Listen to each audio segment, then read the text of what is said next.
honestly say que I was taught really good Spanish in school. I was taught Spanglish. Tu profesores te enseñaron súper un The thing is, español súper my bueno. story is different because I grew up in the States, and even though my father is extremely pro-American, You grew my father always raised us not wanting us to lose our Spanish, and I took Spanish or speaker courses in high school. So I was involved in student politics with the Spanish club, and obviously all of us spoke Spanish to each other. So I was never really in an environment where I wasn't free to speak either language. I think it's interesting, because I grew up in Puerto Rico, and I can say my Spanish is a lot worse than yours, even though I've been living in the States for about 6 years. But I think this is where I think the difference between your Spanish and my Spanish is that you had ¿cómo se dice? Formal training. No. You were exposed to other Spanish speakers, not Puerto Ricans. Mm-hmm. You're exposed to probably Colombians, Venezuelans, blah blah blah. A wide variety of. And that's why your Spanish is better, because we have the worst Spanish.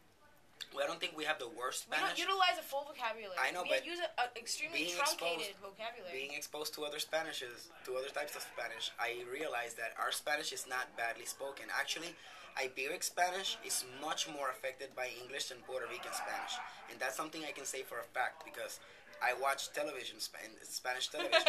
I can say for a fact from because I Spain, watch television. and listening to them talk and the way that they treat their language and the way that they chop up their vowels and their consonants and they come up with all these really new ways of speaking. I think it's very dynamic in every single country that Spanish is spoken, and I think that what we hang on to are those classical rules, and those classical rules actually set the stage for new ways of varying it. Because a lot of the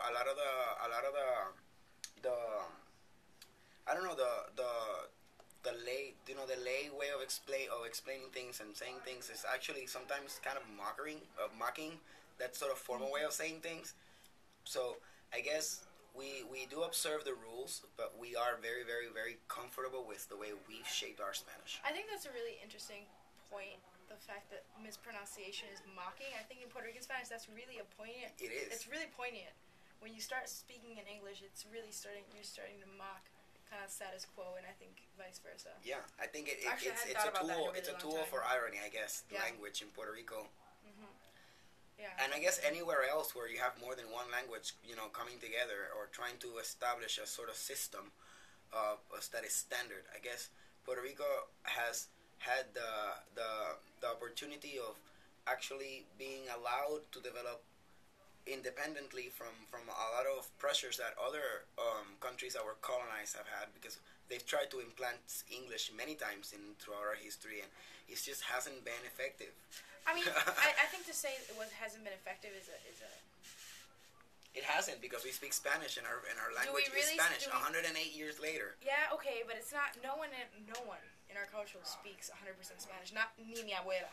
Yes, you're mistaken. People do speak Spanish, and I have friends who are professionals who refuse to speak English unless they are forced to. Admit, to. Though, that and in that the is city is the happening a lot. minority, though. Es que me living there, I don't feel comfortable accepting those, because I know that there's a huge variety of people making. My family does not speak English, and it's not because they can't. It's just because they don't want to, because they don't feel that it's relevant to what they're doing. And a lot of people in Puerto Rico feel the same way.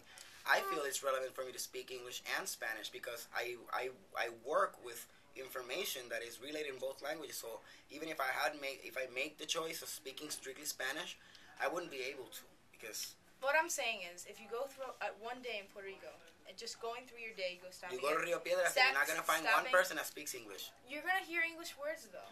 English words, which are assigned to what? Products, and are basically almost all the time in publicity. Well, I don't know. I kind of live there, so go by what I'm telling you.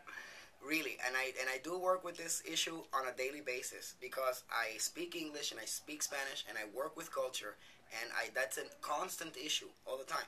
It's an open wound, and it's not allowed to heal ever, because there's a lot of people who come with generalities and generalizations, and you can't really apply them to Puerto Rico. You have to take every case study and actually create a sort of diagram of how we relate to it, but you can't really make any across the board, like this is a generalization.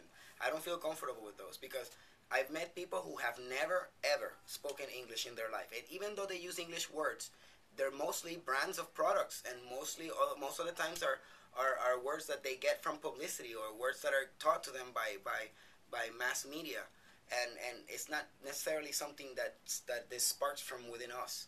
I think if you tell somebody that diapers are Pampers, they're gonna say Pampers, and it doesn't say that they're not speaking Spanish. They're addressing the product as the brand, and that doesn't constitute as even an Anglicism. I think that's a totally different characteristic altogether.